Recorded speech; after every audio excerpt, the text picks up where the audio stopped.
Bonjour à toutes et à tous, j'espère que vous allez bien.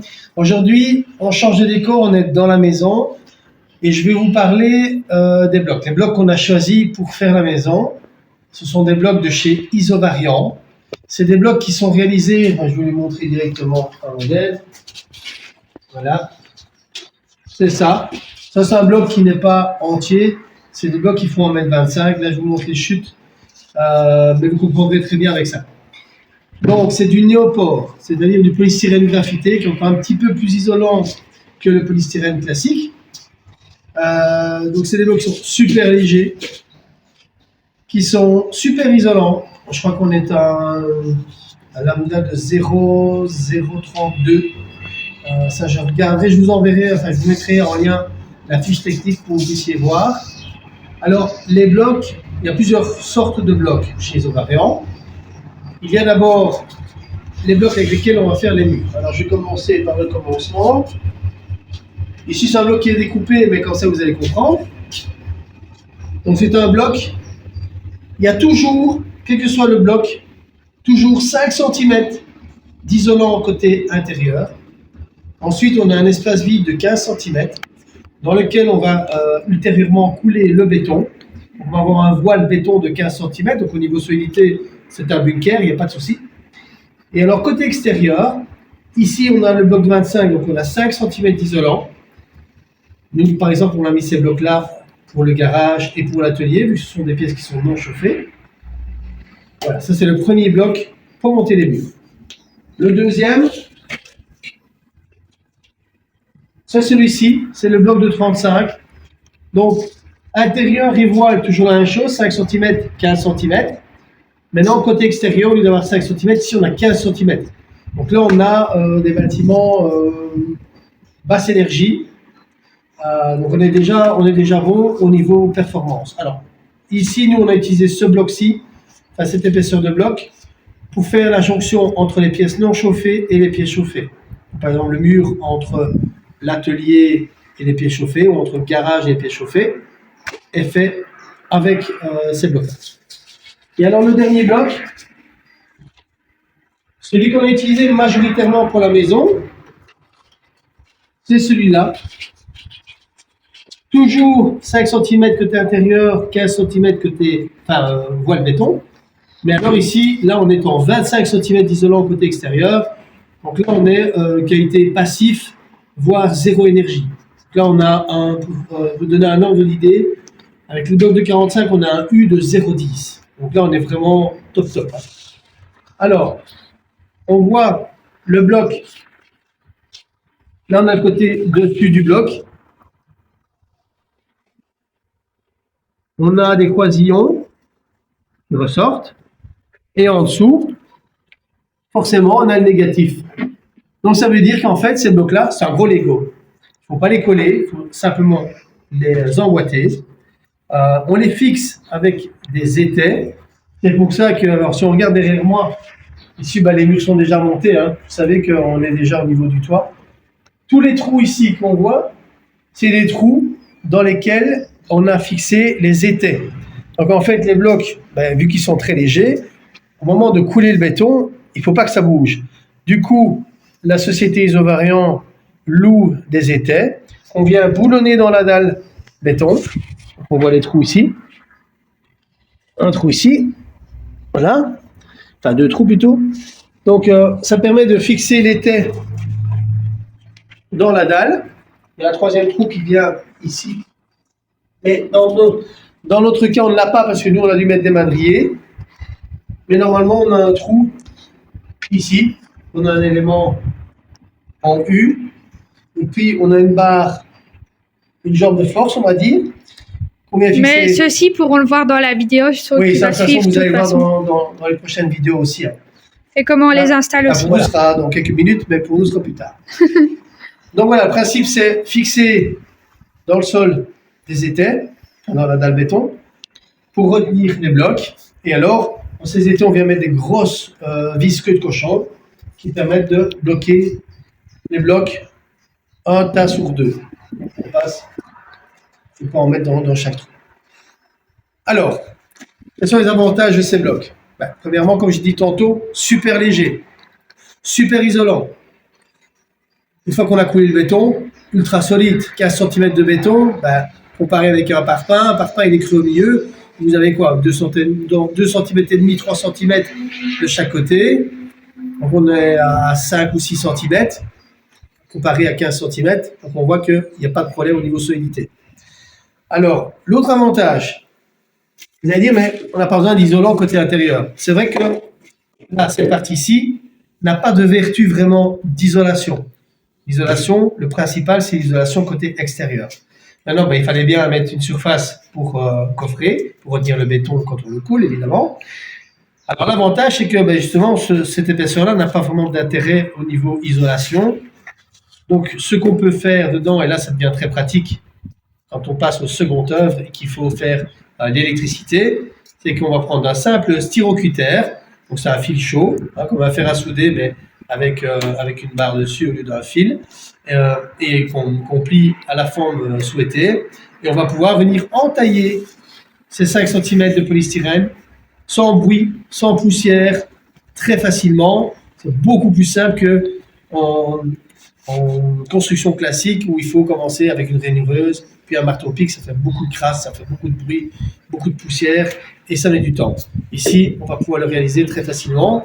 On vous montrera tout ça en temps voulu. On n'est pas encore à cette phase-là, on s'en rapproche, mais pour vous, dans les vidéos, c'est dans pas mal de temps encore. Voilà, alors, ça, c'est les 3 blocs pour monter les murs. À côté de ça, maintenant, ce qu'on a d'autre, c'est ces blocs-ci. Alors ça, ces blocs-ci, c'est les blocs qu'on vient mettre ici. Voilà.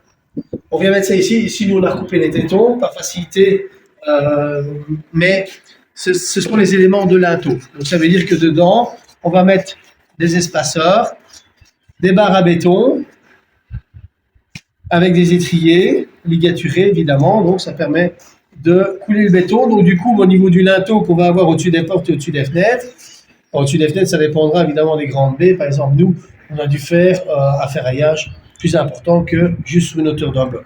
Ça, il n'y a pas de souci. Votre ingénieur s'en chargera, vous dira les hauteurs qu'il faut, etc. Mais du coup, grâce à ça, on va pouvoir réaliser des linteaux.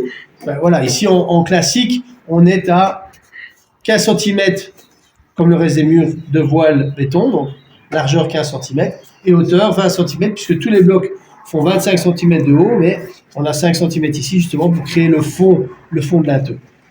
Voilà, donc au niveau solidité par rapport aux petits linteaux qu'on voit parfois dans certaines constructions, ici on a quelque chose de costaud, ça ne bougera pas. Donc ça, c'est les éléments linteaux. Il y a un dernier bloc que je vais vous montrer.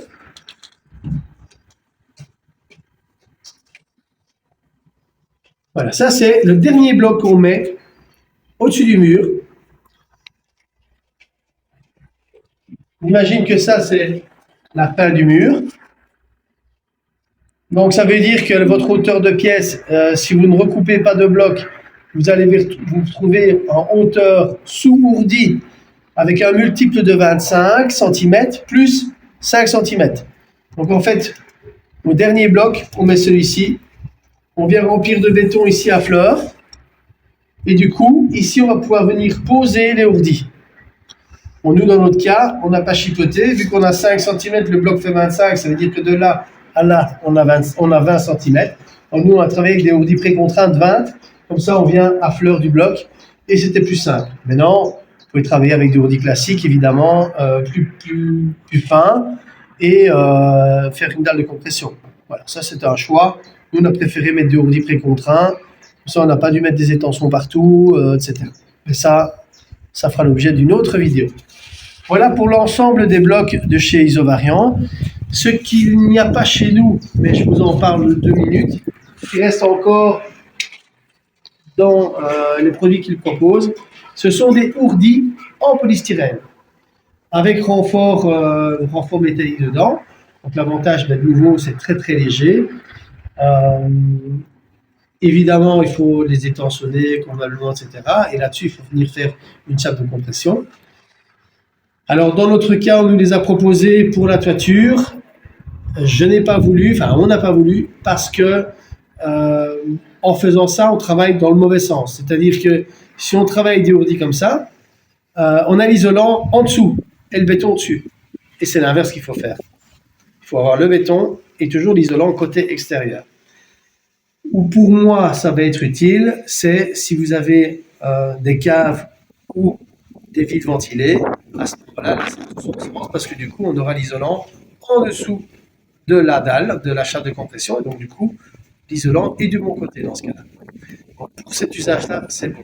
Maintenant, entre les niveaux, ça n'a pas d'usage non plus, sauf si vous avez une pièce chauffée au-dessus d'un garage, par exemple, ou d'un atelier, etc. Mais si vous êtes dans deux pièces non chauffées ou dans deux pièces chauffées, travailler avec des ourdis classiques, c'est quand même moins cher, parce qu'il n'y a pas d'intérêt d'isoler si vous avez plus ou moins la même température dans les deux pièces.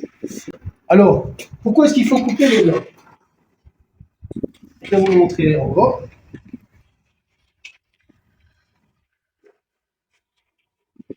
On va faire un point de mur. Là, je travaille avec deux largeurs de blocs différentes, mais c'est pas grave. Je vais faire dans l'autre sens parce que celui-ci, il est coupé. Voilà. T'as pas pris un bouchon? C'est pas grave. J'en ai un. Là-bas, s'il faut. Là-bas. Voilà le bouchon, monsieur. Voilà. Donc ici, on a le cas de figure, on est dans un coin de mur. Alors les blocs, forcément, ils sont ouverts, puisqu'il faut couler un voile béton. Alors maintenant, si on fait comme ça, il va y avoir deux problèmes. C'est que le béton ici, il va couler en dehors du bloc, forcément. Et ici, on ne va pas avoir de liaison entre ce mur-là et ce mur-là. Il faut une continuité du béton entre les deux. Donc, ce qu'on va faire, on présente ces blocs. Ici, on va mettre des bouchons. Ici, on a l'exemple.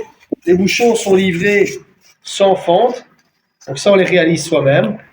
À la société Isobariant, on peut prêter, enfin plutôt louer une espèce de tronçonneuse, mais qui a été modifiée pour pouvoir... Ils vont la voir dans la vidéo qui suit tout de suite. Mais voilà, de nouveau, on vous le montrera aussi. Donc voilà, ça ce sont les bouchons. Et les bouchons, qu'est-ce qu'on fait avec? Bon, je prends l'exemple ici. On vient le glisser. On a des fentes et on l'introduit ici comme ça dedans. Je ne vais pas le pousser jusqu'au fond parce qu'après j'aurai difficile pour le retirer. Et donc c'est comme ça. Alors, ce qu'on fait, vous voyez, on dit que c'est difficile à retirer, je ne mens pas. Voilà. Alors, donc ici, je remets mon bloc à sa place. Donc si je prends l'exemple, par exemple, ici on a des blocs de 45. Je dois conserver la même épaisseur d'isolant. Ça veut dire que si j'ai un bloc de 45, j'ai 25 cm côté extérieur. Ça veut dire que je devrais mettre 5 bouchons de 5 cm. Si j'ai un mur de 35, avec 15 cm d'isolant côté extérieur, au lieu d'en avoir 5, on n'en a que 3. Et si on a des murs de 25, forcément, il n'y en a qu'un. Voilà. Alors, ça c'est le premier problème, c'est le placement des bouchons. Maintenant, l'autre problème, c'est la continuité du béton entre les deux murs. Ce qu'on va faire à ce moment-là, on va faire un repère. On place son bloc où il doit venir. On fait un trait de marqueur ici. Voilà. Ici. Voilà. Je présente mon voile de béton. Ici, je l'ai tracé sur le bloc. Et je mets mon bloc comme ceci. Et j'ai fait ceci. On m'en avait prêté un, mais je l'ai reproduit, j'ai fait la même chose exactement. Donc l'avantage, c'est qu'à ce moment-là, on sait où on a fait notre trait, ici. Parce qu'au départ aussi, il faut dire, au départ, tu coupais tout en entier, c'était pas bon. Tu te souviens au départ, donc il faut expliquer pourquoi. Alors oui. Donc initialement, en fait, j'ai pas bien coupé les blocs. Et pourquoi j'ai mal coupé les blocs? C'est parce que on a commencé à réaliser les blocs avant d'avoir la formation. On devait avoir la formation et puis bon, ils n'étaient pas disponibles, donc on a commencé à travailler et j'avais pas eu l'information. Donc moi, je coupais carré et c'était pas bon. Donc en fait, il faut faire 2 demi-lunes. Donc ce qu'on fait à ce moment-là, on se met où on a fait les deux traits. Et puis, on trace.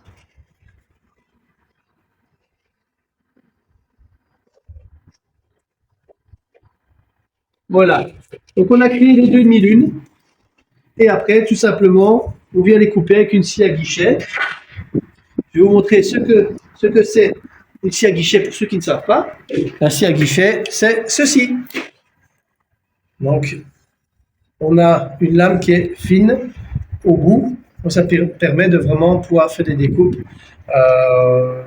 Dans le cas présent, pour les demi-lunes, mais pour d'autres coupes, les coupes où il faut faire des petits trous. Je prends un exemple comme ça, mettre des spots, voilà.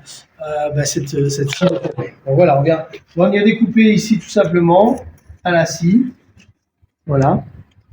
Et du coup, on aura une continuité quand on coulera le béton. Donc voilà, en fait, quand on met les blocs, on va dire qu'il y a le passé, le présent, le futur. Enfin, le plus précis, il y a l'avant, il y a le pendant, il y a l'après. Le pendant, c'est l'assemblage des blocs. Ça va relativement vite, puisqu'il ne faut pas les coller, ça s'emboîte, ça se coupe facilement, soit au braquet, soit au fil chaud. D'ailleurs, si jamais je vends le fil chaud, j'en ai plus besoin. Si jamais il y en a en Belgique qui vont utiliser cette méthode de construction avec les blocs isolariants, je vends le fil chaud. Ou d'autres, hein, il y a aussi il y a d'autres marques, il y a Euromac 2 notamment, il y en a d'autres. Donc on peut utiliser le fil chaud du moment que c'est du polystyrène ou du néopore, il n'y a pas de souci. Enfin, je ferme la parenthèse. Donc les blocs s'emboîtent très facilement, on les coupe facilement. Maintenant, l'avant, c'est quoi? L'avant, c'est toute la préparation. C'est bien repérer où vous allez mettre vos blocs par rapport à vos chaises. Alors, une fois que vous avez mis vos blocs, il faut repérer, vous faites un trait 5 cm avant, 5 cm après vos blocs. Et vous faites soit en goudron, soit avec une membrane EPDM, l'étanchéité en dessous des blocs. Ça, c'est pour éviter les remontées capillaires, donc les remontées d'humidité dans les murs. Donc ça, c'est une des choses à prévoir, à faire. Une autre chose, si vous avez des murs comme nous, la joyeuseté d'avoir des murs enterrés avec qui ont la poussée des terres, là, il faudra mettre des barres d'acier dans notre cas, 2 barres de 12 tous les 20 cm. Donc ça prend du temps aussi.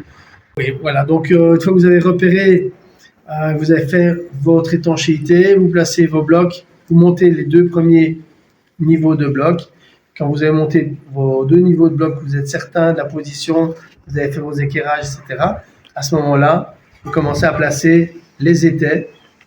Donc on place un étai au début d'un mur, un autre étai à la fin du mur. On les règle parfaitement à la verticale et puis on tire une ficelle entre ces 2 étais et on vient mettre un étai plus ou moins tous les mètres voilà, pour tenir le mur. Le fait de le faire à la ficelle fait que vous avez un mur qui est parfaitement droit. Voilà. Maintenant, attention. Alors là, désolé si Isovariant m'écoute. Bon, je dis ce qui est bien, mais je dis aussi ce qui est moins bien. Mais je crois qu'ils vont corriger, qu'ils sont en passe de corriger le problème. Les étais que nous, on a eus, ils n'étaient pas top, dans le sens où ils n'étaient pas suffisamment rigides. Maintenant, ça dépend aussi de la hauteur des murs, mais nous, on avait placé tous les étais. Quand on a eu fini de monter tous les murs, on a tiré les ficelles, on a vérifié l'alignement des murs, tout était nickel. Mais au coulage du béton, les murs, il y a certains murs qui sont partis en banane parce que les étais n'étaient pas assez rigides et ça n'a pas soutenu le poids. Maintenant, c'est vrai que dans notre cas, on avait des murs foraux. Ça doit certainement être la raison du problème. Maintenant, pas convaincu parce que à l'étage, les murs sont moins hauts et on a quand même eu une flèche dans plusieurs murs alors qu'on avait parfaitement réglé à la ficelle avant le coulage. Donc voilà, mais je crois qu'ils ont corrigé le problème et ils ont choisi des nouveaux, ils sont équipés de nouveaux étais beaucoup plus rigides pour ne plus avoir ce genre de problème. Voilà, c'est comme tout. Ça peut arriver d'avoir des problèmes. Le tout, c'est de les corriger, d'être réactif Et visiblement, c'est le cas d'Isobarion. Voilà, ils ont vu qu'il y avait un problème et ils ont pris les mesures qui s'imposaient. Voilà, mais je crois avoir dit à peu près tout concernant les blocs. Donc pour résumer, très léger, ça permet à quelqu'un qui n'est pas maçon de monter les blocs lui-même. Ça prend plus de temps qu'on ne peut l'imaginer, parce que comme je dis, voilà, le montage des blocs, c'est facile, mais il y a l'avant, tous les préparatifs, le positionnement des étais et le réglage. Bon, il faut forer, il faut fixer les étais avec des vis turbo, etc. Alors, ça prend un petit peu de temps. Et alors, donc, ça, c'était l'avant. Le pendant, ben, c'est le montage des blocs, évidemment. Et l'après, c'est quoi? Ben, l'après, c'est les coffrages. Puisque Avant le coulage. Avant le coulage, il faut coffrer ben, tous les encadrements de fenêtres, tous les encadrements de portes, les baies vitrées, etc. Pourquoi? Parce que ici, en fait, à chaque fois qu'on a une baie, tantôt je vous ai montré le cas quand on était dans un coin de mur, mais c'est valable aussi quand on arrive ici, dans un passage de fenêtre ou un passage de porte, peu importe. Il faut remettre évidemment un bouchon. Ce qui se passe, c'est qu'ici, on va mettre qu'un seul bouchon, puisque au niveau isolation, on n'a pas de problème d'isolation. Le bouchon, on va le mettre pour éviter que le béton ne coule. Maintenant, vu qu'on n'a qu'un seul bouchon, c'est du polystyrène. Donc, avec le poids du béton, parce qu'on coule un étage en une journée, maintenant, en général, ils font 3 passages. Un premier passage, ils font tout le périphérique de la maison, ils refont un deuxième passage et un troisième passage. Mais tout se fait le même jour. Donc, on a quand même une belle poussée. Donc, il faut coffrer.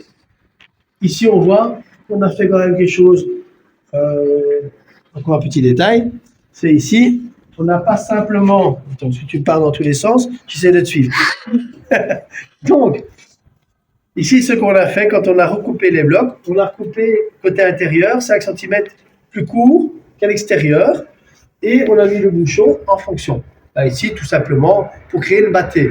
Donc, du coup, quand on va venir mettre les châssis, ben, ils vont venir reposer contre l'isolant côté extérieur. Voilà. Donc, effectivement, il faut mettre à la fois, ça vous allez voir dans les vidéos, on va vous montrer. Mais pas cette fois-ci. Et une planche de chaque côté. Donc, il faut pas mal de planches, il faut beaucoup de serre-joints. Tout dépend de la taille de la maison, mais ici, nous, la maison est quand même relativement grande. Donc, il fallait, je crois que j'ai... Est-ce que vous l'avez acheté, le serre-joint? Je sais pas, mais on en a beaucoup. Si je ne me trompe pas, je crois qu'on en a quelque chose comme 150. 150 serre-joints. Ben oui, ben il en faut... là, il en faut déjà au moins 4. Par hauteur. Et encore, il en faut au moins 4. Voilà. Et par contre, au-dessus, là, il faut découper des planches d'OSB. On traverse, on met un tube électrique, on met une tige filetée avec 2 rondelles, 2 écrous pour tenir les 2 plaques. Enfin, en général, on met une plaque côté intérieur parce que là, on n'a que 5 cm d'isolant.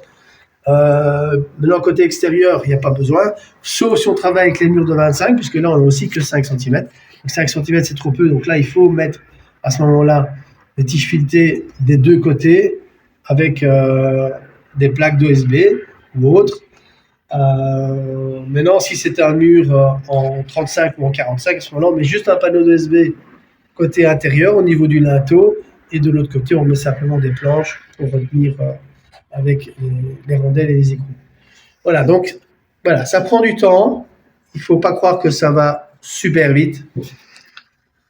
Mais ça permet à quelqu'un qui n'est pas maçon, comme je l'ai dit tantôt, de pouvoir faire sa maison en autoconstruction et d'avoir un bunker bien isolé. Voilà. La suite, c'est les séquences vidéo. Je vous souhaite une excellente bonne vision. Comment est-ce qu'on dit? Je ne trouve plus mes mots.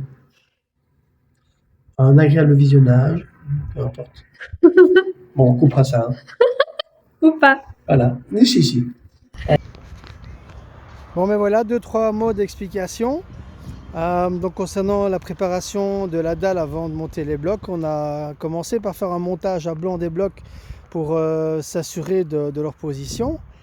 Et donc ensuite, on a fait des traits à 5 cm de part et d'autre des blocs qui représentent la bande qu'on vient d'enduire en goudron.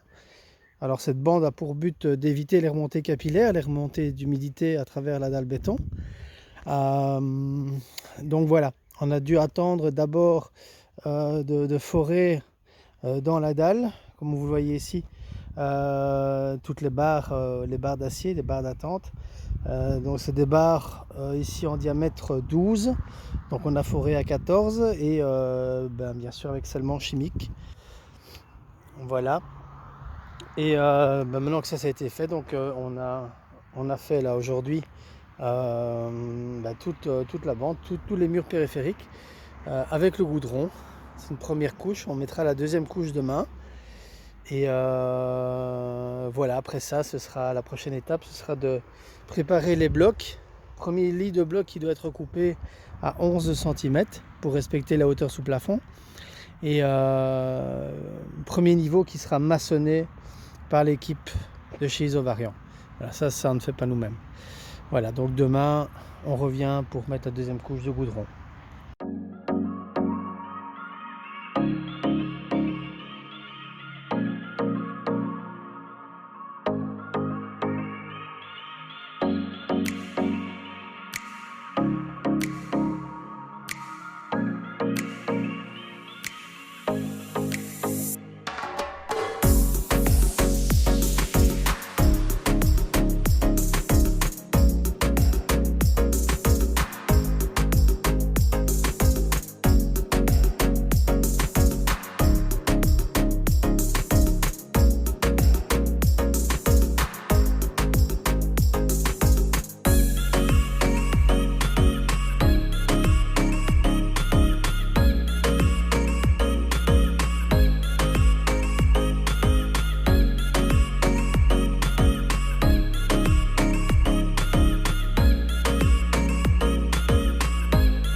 Donc ici, on voit, comme j'en avais déjà parlé, qu'on découpe dans les bouchons pour pouvoir les placer dans les blocs à l'endroit où il y a des entretoises. Bon, parfois, on tombe en dehors des entretoises.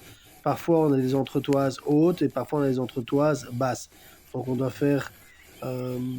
prévoir tout un petit stock de bouchons avec une fente basse et tout un petit stock de bouchons avec une fente haute.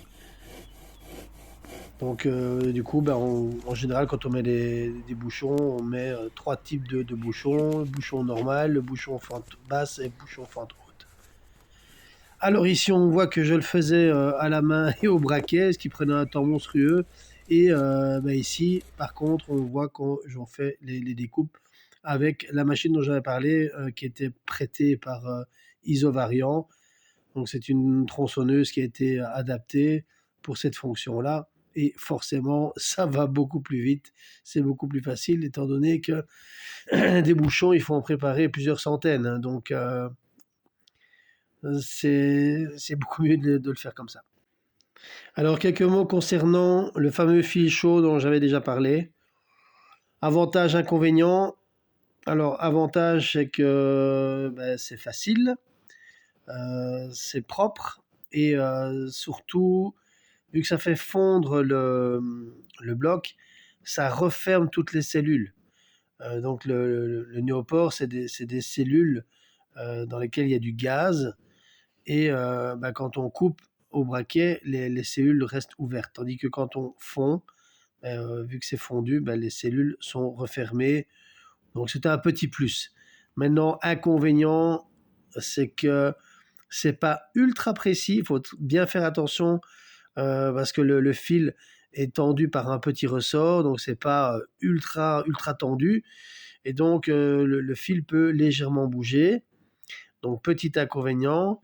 Et autre inconvénient avec le fil chaud, en tous les cas celui que moi j'ai trouvé sur internet, la hauteur d'ouverture ne permet pas de couper les blocs de 45. Du moins dans le sens en les mettant sur la tranche. Donc petit problème à ce niveau-là que j'ai corrigé en modifiant le fil chaud. Mais voilà, il faut le savoir quand on achète un fil chaud. Si c'est pour couper les blocs de 45 sur la tranche, ça passera pas. Ici, vous voyez deux hommes de chez Isovariant qui sont venus pour nous montrer, faire le lancement en fait du chantier en nous montrant le positionnement des premiers étais. Et donc en fait, ça s'est limité à ça, contrairement à ce qui était prévu initialement. Je vous avais dit, je crois, dans une séquence que c'était Isovariant qui allait venir maçonner le premier lit de bloc. Finalement, ça n'a pas été fait et malheureusement, ça aurait été beaucoup mieux que ce soit fait parce que du coup, nous, on a dû le faire nous-mêmes, faire les fixations des étais puisque, bon, comme on voit les hommes, là, ils n'ont monté que quelques étais et puis nous, on a dû se débrouiller pour la suite.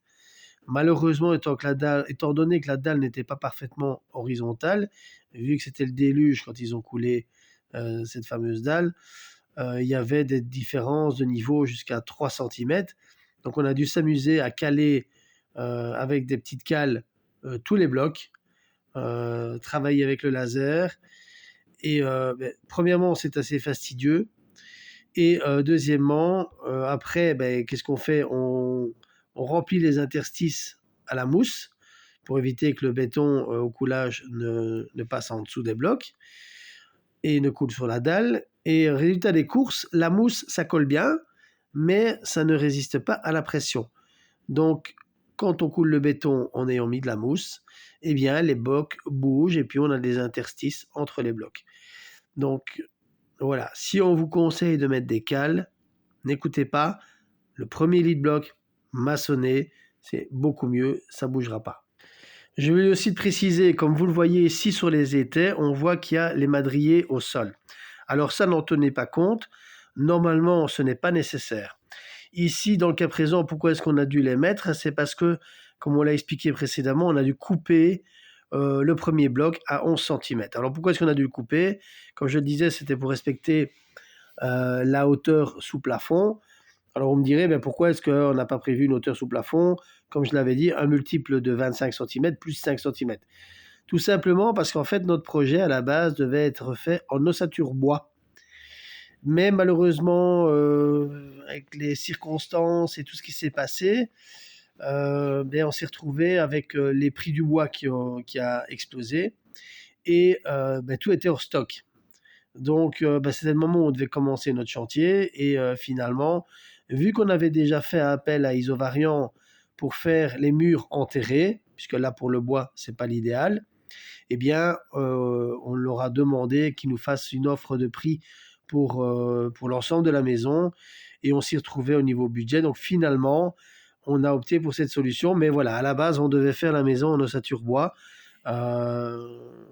c'est quand même plus écologique, même si les blocs isovariants, le néopore, c'est parfaitement écologique. D'ailleurs, tous les animaux, les insectes viennent dedans, que ce soit les cloportes, les musaraignes, les abeilles, enfin tout le monde veut venir faire son nid dans les blocs parce que les animaux sont aussi intelligents que nous et ont vite compris que c'était bien isolant. Donc c'est vraiment, c'est vraiment inerte, il n'y a pas de souci. C'est le polystyrène dans lequel, quand vous allez acheter un hamburger, c'est dans le polystyrène qu'il est emballé. Donc il n'y a pas de souci à ce niveau-là. Ça contient 98% d'air. Donc voilà, c'est quand même écologique, mais il y a quand même la présence du béton qui, pour le coup, sur le long terme, c'est quand même écologique parce que ça dure très longtemps et c'est recyclable. Mais c'est vrai qu'à la fabrication, le bilan carbone, c'est peut-être pas le meilleur. Et nous, on avait choisi le Satur Bois, étant donné que je suis monteur de Satur Bois de formation. C'est ce que j'avais prévu de faire, mais voilà, les conditions et les circonstances ont fait que on a choisi une autre solution, mais on en est enchanté. C'est une bonne solution. Mais voilà, la raison pour laquelle on a dû chipoter avec des madriers, parce que évidemment, le fait que le premier bloc soit recoupé en centimètres, c'est pas prévu à la base, et du coup, les trous qui permettent de fixer les blocs sur les étais n'étaient plus à la bonne hauteur. Voilà, tout simplement. Donc beaucoup de chipotage à cause de ça. Donc si vous faites votre maison avec ce genre de bloc, ce sera prévu à la base et l'architecte calculera les hauteurs sous plafond en fonction de la hauteur des blocs.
Et bien voilà, à la fois fin de journée et fin de semaine, voilà un petit peu l'avancée du chantier. Donc on a quasiment terminé de mettre les étais, il en reste 2 ou 3 pour les colonnes en béton armé notamment. Moi sinon ils sont quasiment tous mis. On a calé aussi, maintenant que les étais sont mis, on a calé les blocs de niveau parfaitement à l'horizontale. Il restera plus qu'à mousser, donc pour à la fois fixer les blocs et pour éviter que le béton ne coule entre le bloc et la dalle. Voilà, donc ça c'est l'avancée. On a mis les barres d'acier également, des barres de 12 dans les murs qui sont en contact avec les terres et des barres de 8 dans les autres murs. Voilà, et alors on a continué à monter les blocs. On a quasiment terminé de mettre le niveau 3. Voilà, comme ça, ça rigidifie l'ensemble et voilà, c'est plus facile pour caler les murs. Donc voilà, il restera lundi 2 ou 3 murs à caler parfaitement de niveau et ça sera terminé. Donc on pourra sereinement avancer dans la montée des blocs. Voilà, je vous souhaite un excellent week-end à tous. Et voilà, c'est ici que ça se termine. On voit quelques photos lors de notre avancée pour le montage des blocs. Et si vous avez des questions, n'hésitez pas à les poser en commentaire. On vous y répondra avec plaisir. Si vous voulez continuer à nous suivre dans notre aventure, n'hésitez pas à liker et surtout à vous abonner pour ne rien rater. On se voit dimanche prochain pour le prochain épisode. Bon dimanche à vous!